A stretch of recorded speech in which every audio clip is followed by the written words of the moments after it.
Master word list, card number 172 गिजी, इसका मतलब होता है खुश दिल या जिसका सर चकरा रहा हो, ये इसका सेकेंडरी मीनिंग है। व्यूअर्स, अगर आप वीडियो पहली मरतबा देख रहे हैं तो काइंडली इस नोट को पढ़ लें, ये आपके लिए इंपॉर्टेंट साबित हो सकता है। नेक्स्ट वर्ड है सर्विलेंस, इसका मतलब होता है खुफिया निगरानी या सिंपली आप निगरानी भी कह सकते हैं।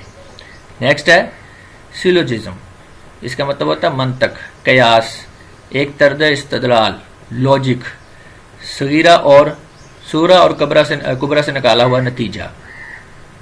नेक्स्ट है टीडियम, उकताहट, बेकैफी, बेलुत्फी। टेंडर, टेंडर के भी दो डिफरेंट तरह का मीनिंग है। इसके पहले मीनिंग को अगर हम बात करें तो होगा, टेंडर का मतलब होता है कि पेशकश करना। इसके अलावा टेंडर किसी प्रोडक्ट का इश्तहार जो होता है उसको भी हम टेंडर कहते हैं।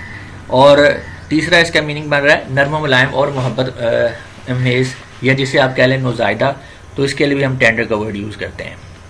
नेक्स्ट है थीमेटिक, किसी आइडिया से मुतल्लक। टाइटैनिक, बहुत बड़ा, अजीम। टोपोग्राफी, जोग्राफियाई खसूसियात, नक्शा साजी। टचस्टोन, कसौटी, सोने की खालिशत को चेक करने के लिए इस्तेमाल होने वाला। अब ये इसका टचस्टोन होता तो एक ऐसी चीज़ होती है जिससे हम सोने को, उसकी खालिशत को जान लेते हैं सोने को टच करके। ये तो इसका है लफ्जी मानी। आम तौर पर भी जब हमने कोई सिस्टम बनाते हैं किसी चीज़ की भी कसौटी करने के लिए, किसी चीज़ को भी परखने के लिए, तो हम उसके लिए टचस्टोन का वर्ड यूज़ कर सकते हैं। बैजिजन, फहाशी से शोख रंग पहनना। Thank you.